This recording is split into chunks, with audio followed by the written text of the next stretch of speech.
Je m'en fous de mes voisins. Là, vraiment, je vais parler très très fort parce que là, ce que je vois, c'est quand même assez bizarre. Les voisins, appelez les flics, il n'y a aucun problème. Je suis prêt à partir au commissariat. Victoire du Real Madrid ce soir, 2 buts à 1 à Valence. Un match sous haute tension. Un match à haut suspense. Et encore une fois, c'est le Real Madrid qui s'en sort. Et pourtant, ce soir, tout était contre le Real Madrid. Tout était contre le Real Madrid. Valence avait tout pour gagner ce match. Mais comme d'habitude, le Real Madrid s'est imposé. On a mis les 15 minutes d'arrêt de jeu comme prévu.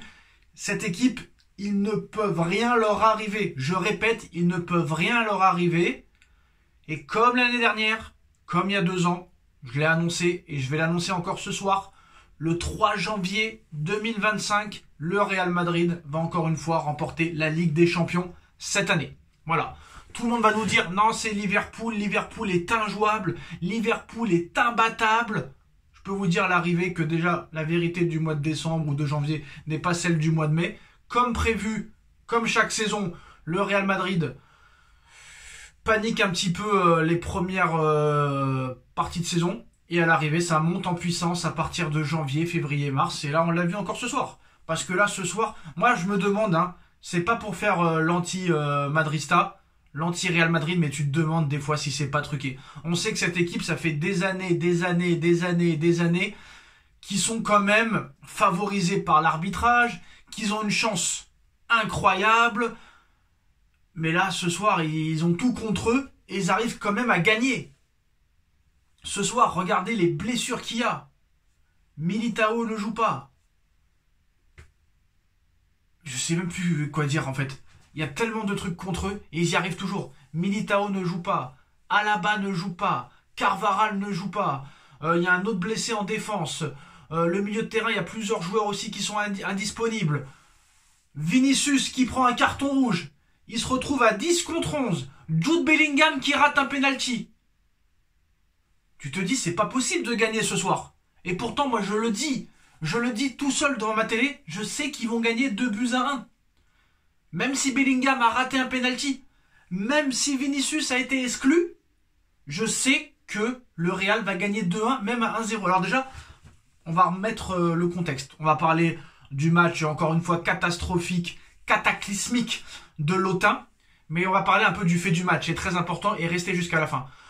Alors déjà, première mi-temps, exceptionnel, incroyable football de la part de Valence. Le Real n'a pas existé en première mi-temps. On a vu des gestes techniques de la part des joueurs de Valence complètement incroyables. 1-0 à la mi-temps, c'est plus que mérité. Courtois qui te fait une masterclass en début de match, arrêt sur arrêt. Même le but de Valence, Courtois est dessus, mais bon, il peut pas faire le défenseur et le gardien en même temps. Donc voilà, Courtois il est exceptionnel, mais la première mi-temps de Valence, c'est du très haut niveau. Voilà, très haut niveau. D'ailleurs, on sait que le Real Madrid a toujours du mal à Valence. Je crois que sur les 9 derniers matchs, ils avaient gagné que 3 ou 4 fois le Real. Mais là, voilà, ce soir, ça a été pour le Real Madrid une victoire. Mais la première mi-temps, du grand art, du haut niveau, du haut football, du niveau remarquable. Franchement, exceptionnel la première mi-temps de Valence. Et malheureusement pour Valence, à l'entrée de la deuxième mi-temps, Valence a complètement arrêté de jouer. Et Valence aussi, ils sont fautifs sur cette défaite. Mais tu vois que le Real, il peut rien leur arriver. Penalty pour Bellingham. Non, c'est encore pire. C'est encore pire. On va faire ordre par ordre. But de Mbappé Lotin, refusé pour hors-jeu. Encore une fois. Après, penalty. Bellingham qui le rate. Le poteau. Juste après, Vinicius qui prend un carton rouge. Valence à 10 contre 11. Et malgré tout ça, Valence continue d'arrêter de jouer alors qu'ils ont la possibilité et les capacités d'attaquer. On l'a vu à la dernière seconde, à la 99e du match. Le joueur qui met le poteau, l'équerre, la barre, le mec il fait tout parfaitement. Il déborde, il élimine 2 joueurs et il te balance une frappe du pied gauche en pleine lucarne. Malheureusement c'est l'équerre. Et là tu vois qu'il peut rien arriver au Real Madrid. Mais malheureusement Valence, ils sont un peu fautifs aussi. Parce que pourquoi avoir arrêté de jouer alors qu'ils avaient les capacités, ils avaient les joueurs pour faire la différence devant. Tu vois que le Real n'y est pas. Tu vois que le Real n'y arrive pas. Pour une fois c'est pas leur jour de chance. Et tu leur permets que ce soit quand même encore leur jour de chance. Donc voilà. Moi, je suis l'entraîneur de Valence, je suis les joueurs de Valence, je suis les supporters, je les vois en travers de la gorge. Mais tu vois qu'il peut rien leur arriver, qu'ils vont gagner le championnat espagnol, j'en suis sûr et certain, et qu'ils vont gagner la Ligue des Champions, j'en suis sûr et certain. Parce que là, quand tu vois cette deuxième mi-temps, but hors jeu de Mbappé, penalty raté de Bellingham, Vinicius qui sort sur carton rouge. Et les mecs, quand même, ils arrivent à revenir à un partout et 2-1. Luka Modric, 39 ans et 116 jours. Et le mec, c'est lui qui marque. Alors d'ailleurs, le but, il est exceptionnel. Hein. Le jeu à 3, franchement, il n'y a rien à dire. Exceptionnel le but de Modric dans le jeu. Et voilà, le deuxième but, erreur monumentale du défenseur valencien qui offre la balle à Bellingham. Et voilà, tiens, va marquer, vas-y, je te fais plaisir. Des fois, tu te demandes si c'est pas truqué, je suis désolé de le dire, mais déjà, quand Pérez il est présent, c'est rare que le Real perde. Quand j'ai vu que Pérez il était dans les tribunes, j'ai dit là, c'est mal barré pour Valence. Mais Valence avait tout pour gagner, il y avait tout contre le Real ce soir, peut-être même l'arbitrage, et à l'arrivée, les mecs ils s'en sortent quand même. Le Real n'a même plus besoin de la VAR et de l'arbitrage pour gagner. Il y avait tout contre eux ce soir. Tout contre eux, et ils arrivent quand même à s'imposer. Et ça fait des années que ça dure. Ça fait des années que c'est comme ça. Et en plus, il n'y a même pas de suspense à regarder les matchs du Real parce que tu sais que quand ils sont menés, tu sais qu'ils vont gagner quand même. C'est incroyable, tu le sais qu'ils vont gagner. Ils peuvent être menés 1-0, 2-0, 3-0. Quand ils sont menés 1-0, t'es sûr qu'ils vont gagner 2-1. Quand ils sont menés 2-0, t'es sûr et certain qu'ils vont revenir à 2-2 ou à 3-2. Et quand ils perdent 3-0, ils reviennent à 3-3, voire à 4-3. Donc c'est une équipe à laquelle il peut rien arriver. Ils peuvent avoir 12 milliards de blessés, ils peuvent ne pas recruter pendant 12 mercatos d'affilée. Ils vont quand même gagner encore la Ligue des Champions cette année parce qu'ils ont une chance, ils ont les dieux du foot avec eux. Ils sont bénis des dieux. Les dieux du football sont avec le Real Madrid depuis la création de ce club.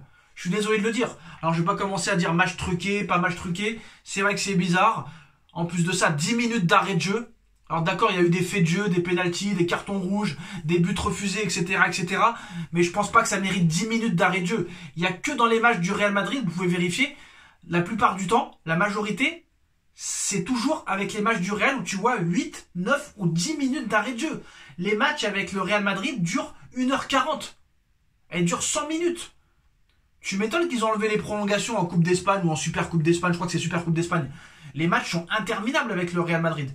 Alors s'il y a des prolongations en plus de ça, des fois dans des matchs de Coupe d'Espagne, ça va finir dans les matchs à 3h du matin. Heureusement que c'est un match de Liga. Mais voilà. En parlant de l'OTAN, Mbappé ce soir inexistant. On l'a vu juste quand son but a été refusé encore une fois pour hors-jeu. Hein. C'est un spécialiste maintenant du hors-jeu. On le sait très bien.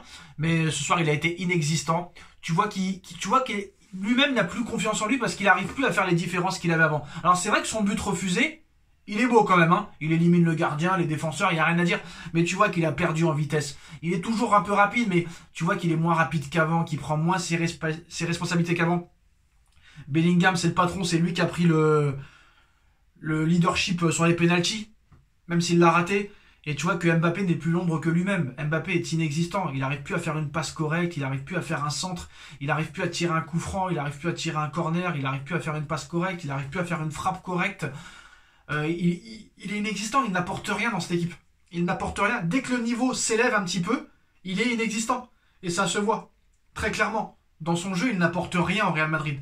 Même un Modric qui a 39 ans et 116 jours apporte plus qu'un Kylian Mbappé. Bon, Vinicius ce soir, je sais pas ce qui s'est passé. Vinicius, on sait que quand il joue à Valence, c'est toujours compliqué à cause des problèmes de racisme là-bas. Et voilà, ce soir, Vinicius, lui aussi, il a été inexistant. Un grand Bellingham, un grand Modric. L'entrée de Camavinga, elle a fait un grand bien aussi, très très très bien. Camavinga, pour moi, il doit titulaire. Mendy à gauche, la défense, elle était un peu en première mi-temps bancale hein, du Real Madrid, un peu catastrophique la première mi-temps des défenseurs du Real Madrid. Mais voilà, que dire d'autre à part que le Real Madrid a une chance incroyable. Le Real Madrid n'est jamais battu, le Real Madrid est béni des dieux. Mais pour Mbappé, quand même, c'est mal barré le Ballon d'Or au niveau des stats. Mais c'est sûr que si le Real gagne tout dans son passage, vu que Vinicius ne performe pas réellement en ce moment, je pense que même moi, Bellingham, il aurait mérité le Ballon d'Or pour moi 2024. Et Bellingham, franchement, c'est le meilleur joueur du Real Madrid à l'heure où on parle. Il n'y a pas débat. Salut à tous les gars, dites-moi en commentaire ce que vous en pensez. Tchuss.